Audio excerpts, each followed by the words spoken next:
سے بڑا علمبردار ہے اور مغربی تاریخ کا سب سے بااثر فرد سمجھا جاتا ہے۔ گزشتہ 2 عالمی جنگوں میں کراؤلی برطانوی اور امریکی خفیہ ایجنسیوں کے لیے جاسوسی کرتا تھا اور اس کی شہرت شیطانی نظریات اور غیر اخلاقی لائف سٹائل کی وجہ سے زیادہ رہی۔ اسے عالمی میڈیا نے دنیا کا بدترین ذہن رکھنے والا شخص قرار دیا۔ 1904 میں جب وہ مصر میں مقیم تھا، اس نے وہاں دی بک آف لا کے نام سے ایک کتاب لکھی۔ کراؤلی نے یہ دعویٰ کیا ہے کہ جب اس نے یہ کتاب لکھی اس وقت اس کے جسم پر لیم نامی بدروح غالب تھی۔ اس کا کہنا ہے کہ لیم مصر کے کانے دیوتا ہورس کا پیمبر تھا۔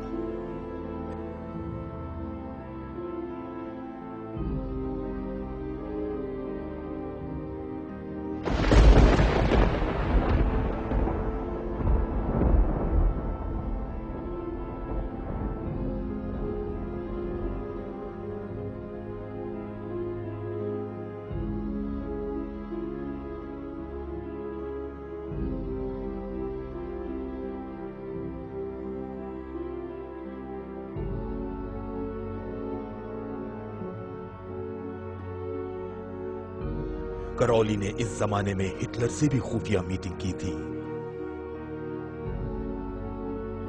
نئے مذہب سیجنالوجی کے بانی کے بیٹے رونڈ ہیبرٹ جونیئر کا کہنا ہے کہ جس پراسرار شخصیت نے ہٹلر کو جادو کے منتر بتائے تھے اسی نے میرے والد کو بھی تعلیم دی تھی۔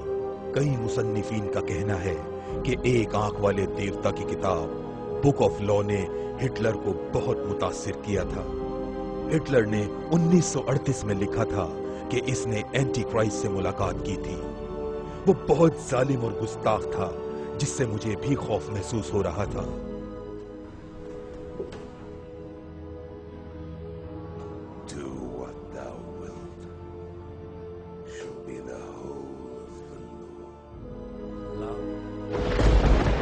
بک آف لا میں لکھا ہے کہ جو تم چاہو گے وہی قانون کا درجہ رکھتا ہے۔ اس کتاب کا پیغام یہ ہے کہ قارئین خدا کو بھول جائیں اور کسی بھی عمل کا کوئی نتیجہ نہیں ہوتا۔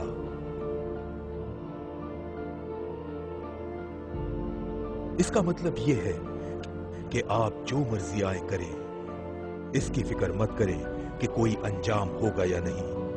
اس دنیا میں ہی لطف اٹھا لو، موت کے بعد کچھ نہیں۔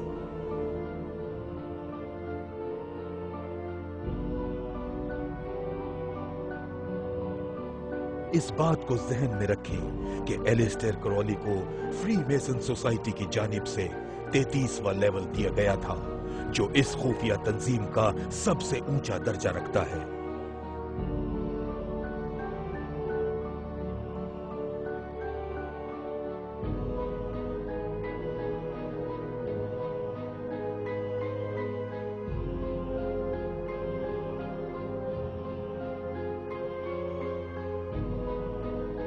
شیطان کا چرچ اینٹن لیوے نامی یہودی نے قائم کیا تھا۔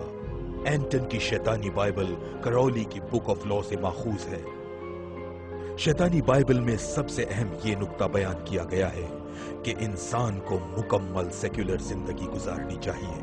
خدا کی ذات سے انکار اور قیامت کے بعد زندگی سے انکار بھی اس کے سنہری اصول ہیں۔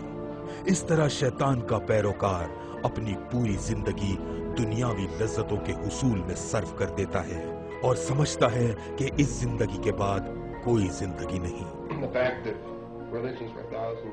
ہزاروں سال سے مختلف مذاہب لوگوں کو ہدایت دے رہے ہیں کہ یہ کرو اور یہ نہ کرو۔ سب کچھ ایک خاص شخص کے اشارے پر ہوتا رہا ہے۔ ہم شیطان کے پیروکار ہیں، لیکن ہم بھی یہ محسوس کرتے ہیں کہ جو شخص خود اچھا ہے وہی دوسروں کے لیے اچھائی کا سوچ سکتا ہے۔ اس حوالے سے ہماری سوچ یہ ہے کہ سب سے بڑا گناہ اپنے آپ کو دھوکہ دینا ہے۔ ہمارا مذہب بہت خود غرضانہ ہے۔ ہم لالچ، خود غرضی اور نفسانی خواہشات کو درست سمجھتے ہیں کیونکہ یہی انسانی فطرت ہے۔ ہم نے ایک کام کیا ہے کہ ہم نے روایت کو الٹا چلا دیا۔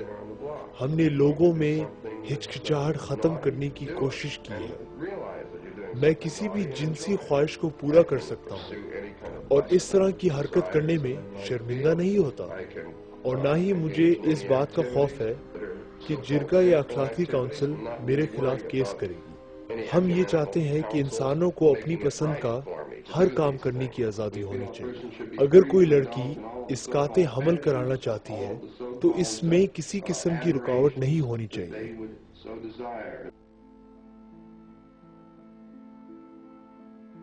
شیطانی مذہب اور فری میسن کے درمیان لنک کہاں ہے؟ ڈالر کے نوٹ پر ایک سیل ہے جسے گریٹ سیل آف امریکہ کہا جاتا ہے۔ اس سیل کے پیچھے ایک آنکھ والی مخروطی عمارت ہے۔ یہ میسونک پروجیکٹ کو ظاہر کرتی ہے، جس میں لکھا ہوا ہے نووس آرڈو سیکولرم اور پھر اینیوٹ اوچیپٹس، یعنی ان کا خدا ان سے خوش ہے۔ دوسرے لفظوں میں جس خدا پر وہ یقین رکھتے ہیں وہ ان کے پروجیکٹ سے خوش ہے۔ سوال یہ ہے آخر وہ پروجیکٹ ہے کیا جس سے ان کا خدا خوش ہے؟ دراصل یہ منصوبہ دنیا کو مکمل طور پر سیکولر بنانے کا ہے اور دنیا سے مذہب نام کی چیز کو ہمیشہ کے لیے ختم کر دینے کا ہے۔ یہی منصوبہ ہے جس کی وجہ سے اسے کہا جاتا ہے نووس آرڈو سیکولرم، ایک نیا سیکولر آرڈر۔ اگر آپ اس کا ترجمہ عربی زبان میں کریں تو اس کا مطلب نکلتا ہے النظام العالمی الدنیاوی، ایک نیا ورلڈ آرڈر یا نیا دنیاوی نظام۔ اور ہم سب جانتے ہیں کہ عربی زبان میں دنیا کا کیا مطلب نکلتا ہے۔ اسلام میں دنیا کو ایک سراب سے تشبیہ دی جاتی ہے جو آپ کو ابدی زندگی سے دور کرتا ہے۔ آپ یہ سوچتے ہیں کہ آپ اس زمین پر ہمیشہ رہیں گے اور اللہ کے راستے سے ہٹ سکتے ہیں۔ یہی عنصر انسان کو آخرت سے دور کرتا ہے اور یہی شیطان کا خیال ہے۔ Dunya is the illusory element of the world. It's that element that takes people away from the akhirah. And this is Shaitan's game. یہ بات بھی دلچسپ ہے کہ چرچ آف شیطان کے زیادہ تر ممبران ہالی ووڈ میں موجود ہیں۔ شیطان کے چرچ میں سب سے اہم امیج بکرے کے سر والے دیوتا بیفومیٹ کی ہے۔ بیفومیٹ کی بدروح کو شیطان کے سینگوں والے ٹورن سے اجاگر کیا جاتا ہے۔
کیا شیطانی مذہب اور عالمی لیڈروں کے درمیان کوئی لنک موجود ہے؟